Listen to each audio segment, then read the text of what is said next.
Bonjour ou bonsoir.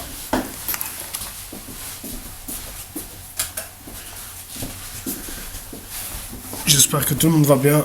Excusez-moi. On va lire Genèse chapitre 47. Genèse chapitre 47. La famille de Jacob dans la région de Gozan.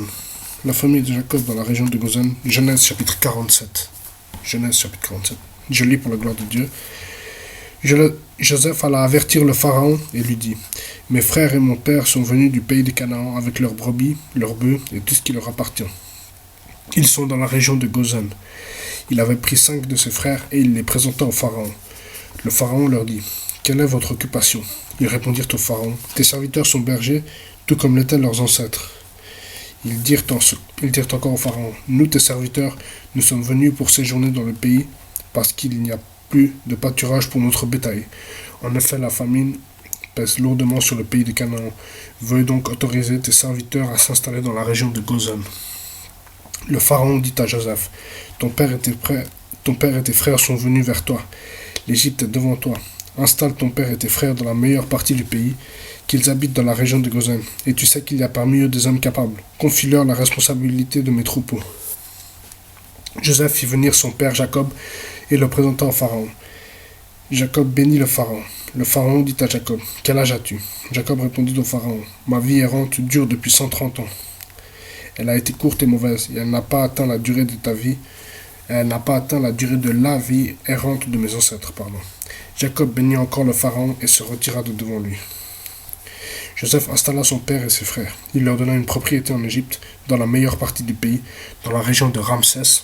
Conformément aux ordres du pharaon, Joseph fournit du pain à son père et à ses frères, ainsi qu'à toute la famille de son père, en tenant compte du nombre d'enfants. Verset 13. Il n'y avait plus de pain dans tout le pays car la famine était très grande. L'Égypte et le pays de Canaan dépérissaient à cause de la famine. Joseph récolta tout l'argent disponible en Égypte et dans le pays de Canaan et versé en échange de blé, et il le fit rentrer dans la maison du pharaon. Quand l'argent de l'Égypte et du pays de Canaan fut épuisé, tous les Égyptiens vinrent trouver Joseph en disant: Donne-nous du pain. Donne-nous du pain. Pourquoi mourrions-nous sous tes yeux? En effet, il n'y a plus d'argent. Joseph dit: Donnez en échange de votre... Joseph dit: Donnez vos troupeaux et je vous donnerai du pain en échange de votre bétail s'il n'y a plus d'argent. Donnez vos troupeaux et je vous donnerai du pain en échange de votre bétail s'il n'y a plus d'argent. Verset 17. Ils amenèrent leurs troupeaux à Joseph et celui-ci leur donna du pain en échange des chevaux, des troupeaux, de brebis et de bœufs et des ânes. Il leur fournit ainsi du pain cette année-là en échange de tous leurs troupeaux. Verset 18. Lorsque cette année fut passée, l'année suivante, ils vinrent trouver Joseph et lui dirent: Nous ne te cacherons pas, Seigneur, que l'argent est épuisé et que nos troupeaux de bétail sont déjà en ta possession, Seigneur. Il ne reste plus rien devant toi, Seigneur, si ce n'est notre corps et nos terres. Pourquoi mourrions-nous sous tes yeux, nous et nos terres? Achète-nous avec nos terres en échange de pain et nous serons au service du Pharaon, nous et nos terres. Donne-nous de quoi semer afin que nous restions en vie et ne mourions pas et que nos terres ne soient pas dévastées. Joseph acheta toutes les terres de l'Égypte pour le Pharaon. En effet, les Égyptiens vendirent chacun leur champ parce que la famine les pressait. C'est ainsi que le pays devint la propriété du Pharaon. Quant à la population, il la déplaça dans les villes d'un bout à l'autre des frontières de l'Égypte. Il n'y eut que des terres des prêtres qu'il n'acheta pas parce qu'il y avait une prescription du Pharaon en leur faveur. Ils vivaient du revenu que leur assurait le Pharaon. C'est pourquoi ils ne vendirent pas leurs terres.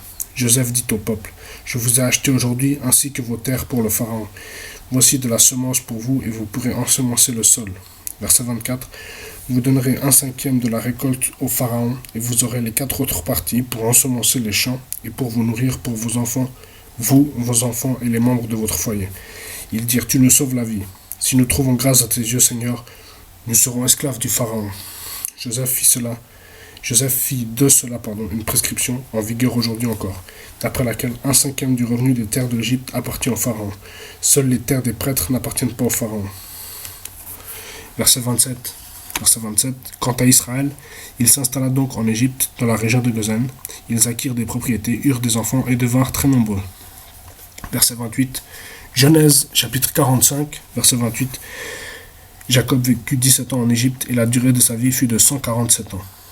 Lorsqu'Israël approcha du moment de sa mort, il appela son fils Joseph et lui dit: Si j'ai trouvé grâce à tes yeux, mets ta main sous ma cuisse et jure que tu feras preuve de bonté et de fidélité envers moi en ne m'enterrant pas en Égypte.